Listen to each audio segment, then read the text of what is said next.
Lady DJ అమ్మాయిలు వచ్చేశారు. ఇక డీజే టిల్లుకి చిల్లే. పూర్తి వివరాలకు చదవండి రేపటి సాక్షి హైదరాబాద్ ఎడిషన్. కూటమి ప్రభుత్వం అధికారంలోకి వచ్చిన తర్వాత చిరు వ్యాపారుల మీద తమ ప్రతాపాన్ని చూపిస్తుంది. భీమిలి నియోజకవర్గంలో సుమారు 50 షాపులు 10 సంవత్సరాల నుండి నిర్వహిస్తున్న మత్స్యకారులు జీవనోపాధి మీద దెబ్బకొట్టింది. ఉన్న పలంగా ఆ షాపులన్నింటినీ కూడా తొలగించింది. ఎటువంటి నోటీసులు ఇవ్వకుండా వారిని అనేక ఇబ్బందులకు గురి చేస్తుంది. వారికి జరిగిన అన్యాయం మీద మనతో మాట్లాడేందుకు షాపులు తొలగించిన యజమానులు ఉన్నారు. చెప్పండి, ఇప్పుడు మీరు ఎన్ని సంవత్సరాల నుండి ఇక్కడ నిర్వహిస్తున్నారు? అంటే ఈ షాపులు తొలగించడం వల్ల మీకు ఎలాంటి ఇబ్బంది కలుగుతుంది? సార్ మేము మత్స్యకారులం, ఇక్కడే మాది అంతానా. కనీసం ఒక 50 షాపులు మత్స్యకారులు అందరూ నిర్మించుకున్నాం. తోపుడు బళ్ళతో పాటు 10 సంవత్సరాల నుంచి ఇక్కడే జీవిస్తున్నాం. ఈ వ్యాపారాల మీద మా పిల్లలు చదివించుకుంటున్నాం. మేము కూడా 3 పూటలు తింటున్నాం. మంచి సమయంలో మంచి షాపులు పెట్టుకున్నాం. రూపాయి 2 రూపాయలు కడుపుకి నింపుకుంటున్నాం అనుకునే సమయంలో గత ప్రభుత్వంలో ఇలాంటి ఇబ్బంది తగిలింది. కానీ లోకల్ కార్పొరేటర్లు, లోకల్ లీడర్లు స్వయంగా ఎమ్మెల్యే దృష్టికి తీసుకెళ్ళి ఆపించుకొచ్చారు. ఏ నష్టం కూడా జరగకన్నా ఆపారు. ఇది 6 నెలలు 6-7 నెలల్లో కూటమి ప్రభుత్వం ఏర్పడిన తర్వాత మరి ఈ నష్టం అనేది చాలా వరకు నష్టపోయాం. ఇంకోటి ఏంటంటే ఇది లోకల్ ఎమ్మెల్యే గారికి కూడా కలిసాం వెళ్ళి, ఇలాగ అయ్యింది అంటే ఆయన కూడా మాట ఇచ్చారు, మీరు ఆందోళన పడవద్దు, మీకు ఇబ్బంది లేదు, 10-15 షాపులు ఉంటాయి, నేను మాట్లాడతాను కలెక్టర్ గారితో అందరితో అన్నారు. మాట ఇచ్చారు మాకు. అవి కూడా 2వ రోజు వచ్చి అవి కూడా తొలగించారు. మరి ఇక్కడ ఎవరు ఏం చేస్తున్నారో తెలియదు. ఒక ఆయన కంప్లీట్ ఇచ్చారని చెప్పారు, ఆ కంప్లీట్ చూపించమంటే చూపించలేదు. ఇదంతా అబద్ధం. ఇది పేదవాళ్ళు పొట్టలు కొట్టడానికే. కానీ ఒక దగ్గర ఒక తిమ్మాపురం చూసుకుంటే తిమ్మాపురంలో ఒక న్యాయం, మంగమారిపేట వరకు వస్తే ఫిషర్మెన్స్కి ఒక న్యాయం జరుగుతుంది. ఇక్కడ అంటే కక్షపూర్వకంగా చేసినట్లు ఉంది. ఇది అంటే కనిపిస్తుంది అందరికీ. అందరూ పేదవాళ్ళమే కదా, మత్స్యకారులు. ఇక్కడ వేటకు కూడా వెళ్ళనివ్వట్లేదు. మెరిన్ వాళ్ళు, రింగులకి వేట, వీళ్ళందరూ వేటకి సంబంధించిన వాళ్ళమే, చేపలం కదా, వేటకు కూడా వెళ్ళనివ్వట్లేదు. అది ఇబ్బంది పెడుతున్నారు అటు సైడ్ చూస్తే. ఇక్కడ ఏదో చిరు వ్యాపారాలు చిన్న చిన్న కొట్టుల్లా తయారు చేసుకొని పెట్టుకుంటే ఇవి కూడా తొలగించారు ఈరోజు. ఇవన్నీ మనం ఏంటంటే చాలా ఇబ్బందిగా ఉంది. ఎందుకంటే ఇది మత్స్యకారులు మరి ఇంకెక్కడికి బ్రతకాలో అర్థం కావాలని పరిస్థితి అయిపోయింది. చాలా నష్టపోయాం. ఈ వ్యాపారాల మీద మా పిల్లల్ని మేము జీవనోపాధం చేసుకునే వాళ్ళం. ఎటువంటి వ్యాపారం చేస్తున్నారమ్మా? అధికారులు వచ్చి మీకు ఏం చెప్పారు? తొలగించేటప్పుడు ఏమైనా ముందుగా చెప్పారా, లేదా ఉన్న పలంగా తొలగించారా? ఒకరోజు ముందు వచ్చి చెప్పారండి.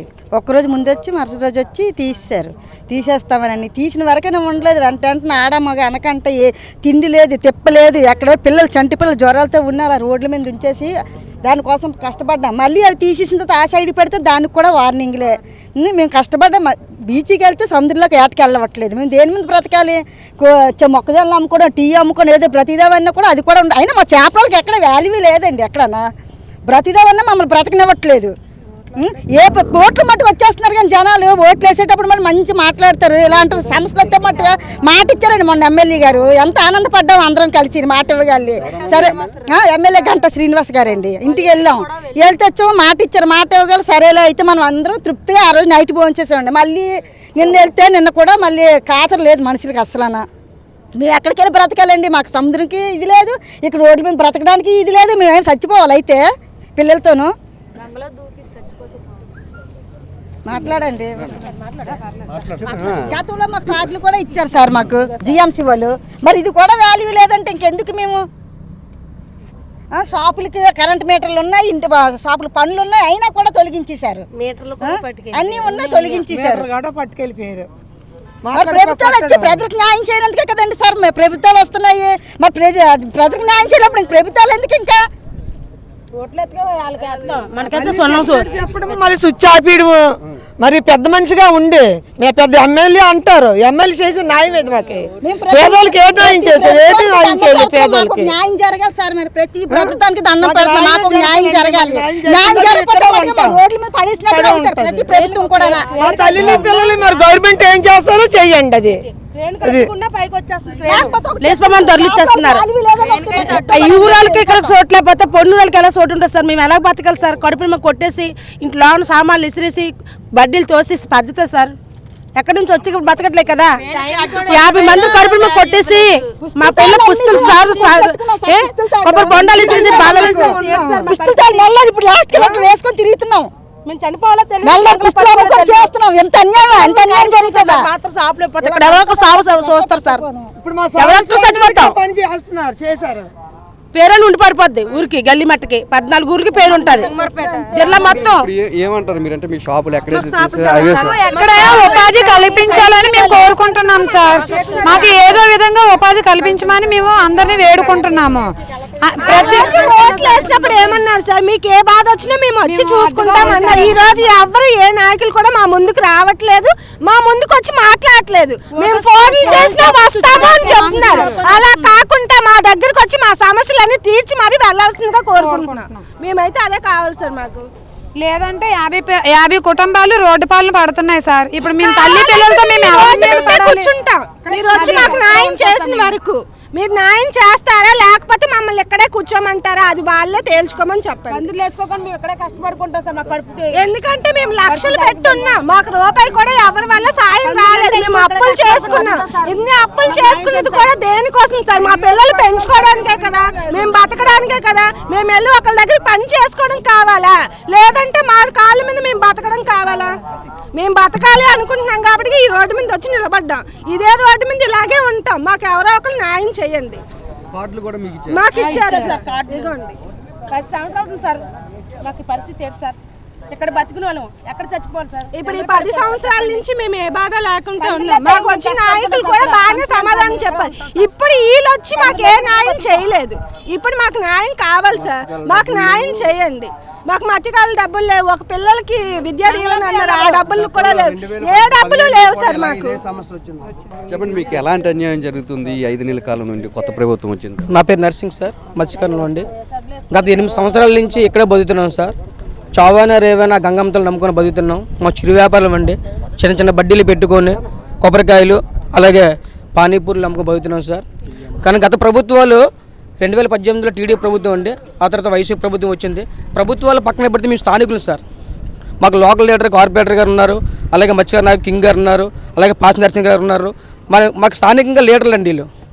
వీళ్ళు చెప్పితేనే ఇక్కడ ఏ విధంగా ఏది చేయాలన్నా ఏది చేసుకోవాలన్నా వీళ్ళు సలహాలే తీసుకొని చేసుకుంటాం సార్. వీళ్ళందరూ మాకు సహకరించాలి. అలాగే ప్రభుత్వాలు వస్తుంటే పోతుంటారు సార్. మేము ముఖ్యంగా స్థానికులు, మాది గ్రామం. వీళ్ళందరూ గ్రామస్తులు ఇక్కడ ఉన్నవారు సార్. మాకు ఈ విధంగా ఇప్పుడు వారం 10 రోజులు చాలా ఇబ్బందికరంగా ఉంది. చాలా వరకు నష్టపోయాం. దయచేసి ఈ నష్టాన్ని పరిగణలోకి తీసుకొని మాకు న్యాయం చేయాలని, ఇక్కడే న్యాయం చేయాలని మేము కోరుకుంటున్నాం సార్. మేము ఎవరు వచ్చినా సరే ఏం చేసినా మేము ఇక్కడే ఉంటాం సార్. ఇది వదిలే ప్రసక్తి లేదు సార్. సార్, గతంలో కూడా ఇక్కడ షాపులు తొలగిస్తామని జీవీఎంసీ అధికారులు వస్తే వైసీపీ ప్రభుత్వంలో మీరు అడ్డుకున్నారు, ఎమ్మెల్యేతో చెప్పించారు. కానీ కూటమి ప్రభుత్వం వచ్చిన తర్వాత ఎందుకు ఈ షాపులు తొలగించారు అనుకుంటున్నారు? మాకైతే తెలియదు సార్. సడన్గా వచ్చి జీవీఎంసీలో షాపులు తొలగిస్తామని చెప్పడం జరిగింది. మేము ఏపీ టూరిజం మేడం గారు కూడా అడిగితే మీరు ఎప్పుడు లేదు ఇప్పుడు ఎందుకంటే అంత సడన్గా మీరు చెప్తున్నారు. ఒకవేళ మీకు ఎప్పుడైనా అభివృద్ధి కావాలనుకుంటే మేము మా లబ్ధిదారులని మీ అందరికీ రాసిస్తాం, సంతకం కూడా పెట్టిస్తాం. ఎప్పుడైనా మీ ప్రభుత్వం ఇక్కడ ఏదైనా ప్రాజెక్టు తీసుకొచ్చినా లేకపోతే ఏదో డెవలప్మెంట్ చేసినా తొలగించడానికి మేమైతే ఇబ్బంది పెట్టమని చెప్పడం జరిగింది. అయినా మేడం గారు ఒప్పుకోలేదు. ఏపీ టూరిజం మేము వేరే వాళ్ళకి ఎవరికో కేటాయించామండి. ఆవిడ కరాకామి అని చెప్పి కరాఖండిగా చెప్పడం వల్ల అసలు ఇక్కడ మేము ఒకటి అడుగుతా ఉన్నాం ఈ కూటమి ప్రభుత్వాన్ని. అయితే గతంలో వీళ్ళు సుమారు 15 సంవత్సరాలు 14 సంవత్సరాల నుండి ఇక్కడ వ్యాపారం చేసుకుంటూ జీవనం సాగిస్తున్నారు రోడ్డు పక్కన. ఈ వైఎస్ఆర్సీపీ ప్రభుత్వం వచ్చిన తర్వాత ఏపీ టూరిజంలో అధికారులతో మాట్లాడి ఇదంతా రాళ్ళు రప్పలు తుప్పలతో నిండిపోయి ఉన్నటువంటి ప్రాంతం, ఇదంతా లోతట్టు ప్రాంతం. అప్పట్లో ఇక్కడ కొబ్బరి మొక్కలు పెంచాలని ఏపీ టూరిజం డిపార్ట్మెంట్తో మాట్లాడి అప్పుడు అవంత్ శ్రీనివాసరావు గారు ఎమ్మెల్యేగా ఉన్నప్పుడు గ్రావెల్ ఫిల్లింగ్ చేయడం జరిగింది. కొంతమంది వ్యక్తులు వచ్చి మధ్యలో కోర్టుకి వెళ్ళడం వల్ల ఇది కూడా కొబ్బరి మొక్కలు వేయకుండా ఆపేయడం జరిగింది. తర్వాత ఒక్కొక్క లబ్ధిదారులు వీళ్ళందరూ ఆర్ఎన్బి ప్లేస్లో అప్పుడు మార్జిన్ ఉంటుంది ఆర్ఎన్బికి, అందులో షాపులు పెట్టుకొని వ్యాపారం చేసుకుంటున్నారు. గ్రావెల్ ఫిల్లింగ్ చేసిన తర్వాత కొంత అనుకూలంగా ఉంది. టూరిస్ట్ నుండి ప్రజలు చాలామంది ఇక్కడికి వచ్చి ఏదో అందుబాటులో ఉండడం వల్ల ఇక్కడ ప్రజలు కూడా ఎక్కువ టూరిస్టులు రావడం జరుగుతూ ఉంది. కాబట్టి వీళ్ళందరూ కూడా ఎవరు పెట్టుకున్న ఒక బడ్డీయో లేకపోతే ఏదో 4 కర్రలపాతి తరపై వేసుకొని తోపుడు బలుతో వ్యాపారం చేసుకుంటారు. పర్మనెంట్ స్ట్రక్చర్ అయితే ఎప్పుడూ లేదు. మరి కూటమి ప్రభుత్వం ఏంటి ఆలోచిస్తుందో తెలియదు, ఎవరు కంప్లైంట్లు ఇస్తారో తెలియదు. ఒక పేదవాడు మత్స్యకారుడు అసలు సముద్రం అనేది పేదవాడు హక్కు, జీవించే హక్కు మత్స్యకారుడికి ఉంటుంది. అలాంటి తీర ప్రాంతంలో కూడా మేము ఏదో షాపులు పెట్టుకొని కొబ్బరికాయల వ్యాపారం, మొక్కజొన్నల వ్యాపారం, టీ అమ్ముకోవడం, ఇడ్లు అమ్ముకోవడం తప్పితే ఇక్కడ ఏదో బంగారం షాపులో లేకపోతే వెండి షాపులో లేకపోతే ఇక్కడ ఏమి అమ్ముకోవడం జరగటం లేదు. వాడు జీవనోపాధికి ఎక్కడికో కూలికి వెళ్ళాలా, కూలి కూడా దొరకపోవడం వల్లే మత్స్య సంపద కూడా ఇప్పుడు చాలా తగ్గింది. ఈ సంవత్సరంలో అయితే మరి మనకు తెలుసు నెలకో తుఫాను వస్తుంది. నెలకో తుఫాను వల్ల 10 రోజులు 15 రోజులు ఒడ్డున ఉండడం జరుగుతూ ఉంది. మరి దాన్ని దృష్టిలో పెట్టుకొని వీళ్ళందరూ టూరిస్టులు ఎక్కువగా రావడం వల్ల ఈ షాపులు చూసి ఏదో తినడానికి దొరుకుతుందని చెప్పి తొట్లకొండ ప్రాంతం రావడం వల్ల వీళ్ళందరూ షాపులు ఏర్పాటు చేసుకున్నారు. ఈ విషయంలో అయితే మేము ఒకటే చెప్తున్నాం, కూటమి ప్రభుత్వానికి కూడా కనీసం ఆలోచించండి. ఇప్పటికే మత్స్యకార భరోసా ఇవ్వలేదు. మీరు 500 నెలలు ఇవ్వాల్సిన మత్స్యకార భరోసా మీ ప్రభుత్వం 6 నెలల 12లో ప్రమాణ స్వీకారం చేసిన తర్వాత రేపు 12వ తారీఖు వస్తే 6 నెలలు పూర్తి. ఇప్పటి వరకు కూడా కనీసం మత్స్యకార భరోసా కూడా ఇవ్వలేని ప్రభుత్వం కనీసం వ్యాపారం చేసుకునైనా బ్రతుకుతాం అనుకుంటే దాంట్లో కూడా అడ్డంకులు సృష్టించి ఎవరికో ఇచ్చేసామనేది చాలా హాస్యాస్పదంగా ఉంది. ఎవరికి ఇచ్చినా దీని మీద అయితే మేము చెప్తాను, ఇది సిఆర్జెడ్ ప్రాంతానికి సంబంధించిన విషయం.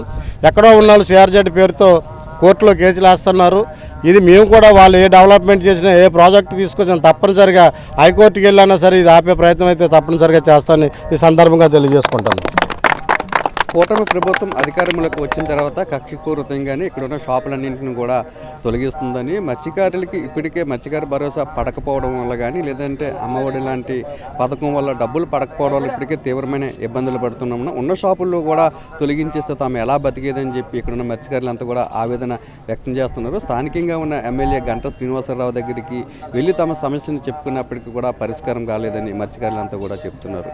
కెమెరామెన్ శంకర్తో నాయుడు, భీముల నుంచి.